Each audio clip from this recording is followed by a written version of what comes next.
Hey bam bang, j'espère que vous allez bien, en tout cas moi ça va nickel. On se retrouve aujourd'hui pour une nouvelle vidéo sur l'Europa League, les barrages qui se dérouleront le 22 août. Il y a 10 matchs analysés dans cette vidéo que j'ai choisi pour vous. Ce seront les suivants: Molde contre Elfsborg, Viktoria Pilsen contre Hearts of Midlothian, Riga contre l'APOEL Nicosie, le PAOK Salonique contre Shamrock Rovers, le Maccabi Tel Aviv contre TSC Topola, Lugano contre le Beşiktaş Istanbul, le Dynamo de Minsk contre Anderlecht, Bialystok contre l'Ajax d'Amsterdam et enfin le Sporting Braga contre le Rapid de Vienne. Voilà, n'hésitez pas à venir nous rejoindre sur le site VIP, les réseaux sociaux, tout est à l'écran et en description. N'oubliez surtout pas de mettre vos pronostics, vos critiques positives ou négatives et également votre petit pouce qui va bien pour faire monter la vidéo le plus haut possible. Et n'oubliez pas de rejoindre la communauté qui est au-delà des 17 900. Merci encore. Et on commence par Molde contre Elfsborg. Les Norvégiens et les Suédois sont actuellement vers les 18 et 19e matchs de leur saison. Donc la saison est bien entamée. Molde est actuellement 4e alors que Elfsborg est 7e. Par contre, les dynamiques ne sont pas pareilles. Molde n'a gagné que 2 des 5 derniers matchs, toutes compétitions confondues, alors que Elfsborg n'a pas perdu lors de ces 5 matchs et ont gagné à 3 reprises. Ils n'ont fait que 2 partages de points. Pour ce qui est des tours de qualification avant ces barrages, Molde a sorti 2 formations, Silkeborg des Danois et le Cercle de Bruges des Belges. À chaque fois, ils ont été énormissimes à la maison, marquant au moins 3 buts. Et à l'extérieur, par contre, ça a été plus compliqué car ils se sont inclinés 2 fois, mais ont tout de même réussi à passer. Du côté de Elfsborg, ils ont été obligés de sortir 3 équipes, Pafos, une équipe de Chypre, Sheriff Tiraspol, une équipe moldave et Rijeka, une équipe croate. Et ils n'ont pas perdu un seul match, on en a gagné 5 et n'ont fait qu'un seul petit match nul. Donc ils sont en position de force pour cette opposition contre Molde. Mais je vois tout de même Molde s'imposer à la maison 2 buts à 1 seulement avec les 2 équipes qui marquent et une cote à 1,69.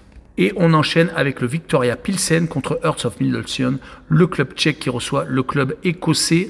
Le Viktoria Pilsen a attaqué son championnat depuis 5 rencontres et ils sont très bien placés, 2e avec un seul petit match nul et 4 victoires, alors que Hearts of Midlothian sont actuellement avec 2 petits matchs disputés et un seul point pris. Ils ont, sur les 5 derniers matchs, par contre, fait de très mauvais résultats.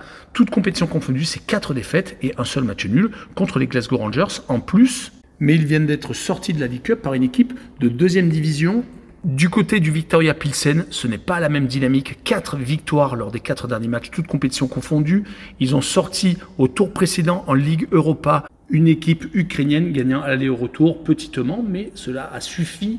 Alors que Hearts, pour l'instant, n'a pas encore participé aux qualifications. C'est leur entrée en lice. Sur cette rencontre, je verrai une victoire du Viktoria Pilsen 2-0 avec Pilsen qui marque le plus de 1,5 but sur le match et une cote à 1,51.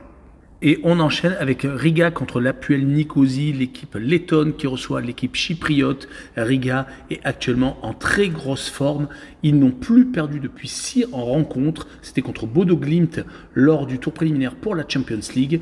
Ils ont depuis donc basculé en Europa League et ils ont rencontré au tour précédent une équipe d'Andorre qu'ils ont éliminé, Santa Coloma, s'imposant à l'aller et au retour sans prendre de but et gagnant même 7-0 au match retour. En championnat, ils sont actuellement sur une très belle dynamique également. Ils sont d'ailleurs en tête avec 4 points d'avance sur leur équipe rivale, une autre équipe de Riga. Du côté de l'APOEL Nicosie, ils n'ont pas encore attaqué le championnat. Ils ont fait pas mal de matchs amicaux où ils ont fait beaucoup de partage de points. C'est un peu le mal actuellement car quand on voit les dernières oppositions, que ce soit en tour qualificatif avant ces barrages, ils ont éliminé Petrocub, une équipe moldave faisant match nul au match retour mais gagnant au match aller, ce qui leur a permis de se qualifier. Et lors du tour d'avant, également en Champions League, ils n'ont pas réussi à faire mieux qu'un match nul au match retour alors qu'ils s'étaient inclinés par 2 buts d'écart au match aller au Slovan Bratislava. Sur cette rencontre, je verrai quand même Riga s'imposer 1-0 avec la double chance 1N et une cote à 1,47. Et on poursuit avec le PAOK Salonique contre les Shamrock Rovers. Le PAOK est actuellement avec une victoire en une rencontre. Ils viennent d'attaquer le championnat grec. Ils se sont imposés à la maison 3 buts à 2. Ils ont malheureusement été sortis de la Champions League par Malmö, perdant 4 buts à 3 au match retour à la maison en prolongation alors qu'ils avaient fait 2 buts partout en Suède. En tout cas, le PAOK a gagné 3 de ses 5 dernières rencontres, toutes compétitions confondues, a fait un match nul et malheureusement une défaite qui a coûté cher du côté des Shamrock Rovers. Ils sont actuellement en championnat à la 5e position. Ils sont également sur des matchs moyens. Une seule victoire lors du tour précédent contre Cellier, une équipe slovène. Ils avaient réussi à remonter un point d'écart avec une défaite au match aller 1-0 sur les 5 derniers matchs. Ils n'ont gagné qu'à 2 reprises, ont fait 2 défaites et un match nul, des résultats plutôt moyens. Sur cette rencontre, je verrai le PAOK Salonique s'imposer 3-1 à la maison avec le plus de 3 buts et une cote à 1,60. Et on enchaîne avec le Maccabi Tel Aviv qui va jouer contre le TSC Topola, une équipe serbe. Toutes les équipes israéliennes jouent sur terrain neutre avec le conflit israélo-palestinien. Ils sont donc obligés de mettre les bouchées doubles. En tout cas, ils n'ont pas encore attaqué leur championnat, alors que le TSC Topola, de son côté, a 7 points en 5 rencontres et est 6e. Si on regarde les dernières dynamiques, le Maccabi Tel Aviv est plutôt pas mal. 3 matchs, 3 victoires. Ils se sont imposés au tour précédent contre une équipe lituanienne et ils viennent de s'imposer en Coupe d'Israël contre un club amateur. Du côté du TSC Topola, c'est plutôt moyen, 2 victoires, 2 défaites et un petit match nul. Comme ils sont actuellement, après 5 journées, 6e, ils n'ont pas malheureusement réussi à s'imposer à la maison lors du dernier match. Ils ont perdu contre l'OFK Beograd. Sur cette rencontre, je verrai le Maccabi Tel Aviv s'imposer 2-0 et je verrai les deux équipes qui ne marquent pas et une cote à 1,85. Et on poursuit avec l'affrontement entre Lugano et le Beşiktaş Istanbul. Lugano est bien parti en championnat avec 9 points en 4 journées. Malheureusement pour eux, ils ont été sortis de la Champions League par le Fenerbahçe Istanbul, perdant à l'aller et au retour, sans avoir démérité, car à chaque fois, ça a été avec un seul petit but d'écart et ils ont à chaque fois mené au score. On rappellera qu'avant d'arriver à ces barrages, ils ont sorti le Partizan de Belgrade, s'imposant à l'aller 1-0 à l'extérieur et faisant match nul. Au match retour, ils restent tout de même sur une défaite à la maison contre Lucerne en championnat suisse. Et heureusement, ils ont gagné ce week-end en Coupe de Suisse, ce qui leur permet d'arriver avec beaucoup d'ambition. Mais ils vont jouer contre le Beşiktaş Istanbul, qui est largement au-dessus de tout le monde. Rappelons qu'en Supercoupe de Turquie, ils ont battu Galatasaray 5-0, ce qui est assez hallucinant. Et ils viennent de sortir de 2 victoires en championnat contre Samsunspor et Antalyaspor, marquant 6 buts au passage. Sur cette rencontre, je verrai Beşiktaş s'imposer 2-1 et je verrai le draw no bet et le pari remboursé si match nul avec une cote à 1,53. Et on poursuit avec le Dynamo de Minsk contre Anderlecht, le club biélorusse qui accueille le club belge.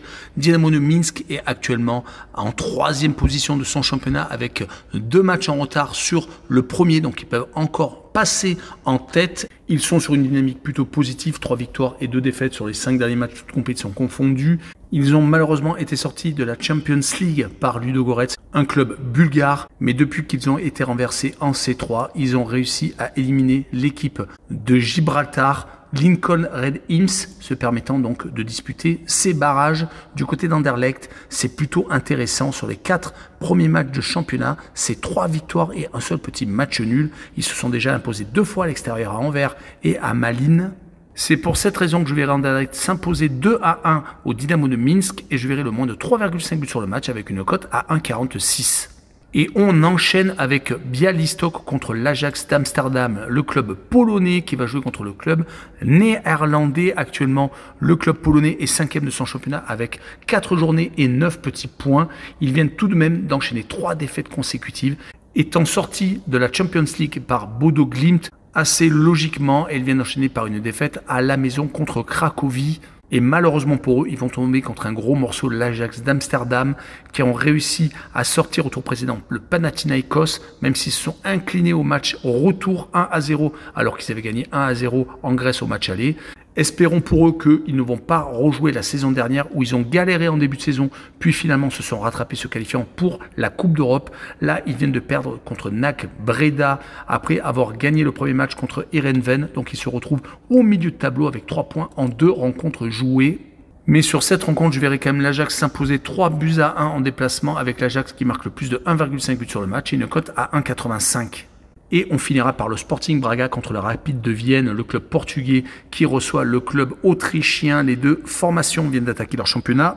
Le Sporting vient de prendre 4 points en 2 rencontres. Ils avaient réussi à faire match nul d'entrée de jeu contre Estrella à la maison, mais ils se sont imposés 1-0 à Boavista, rattrapant le coup.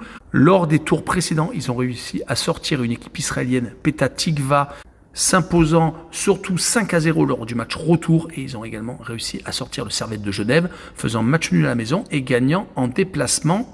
En tout cas, ils n'ont pas perdu depuis 8 rencontres, toutes compétitions confondues. Du côté du Rapide de Vienne, c'est à peu près pareil. Ils ne perdent pas ces derniers temps. Cela fait 9 rencontres qu'ils n'ont pas perdu.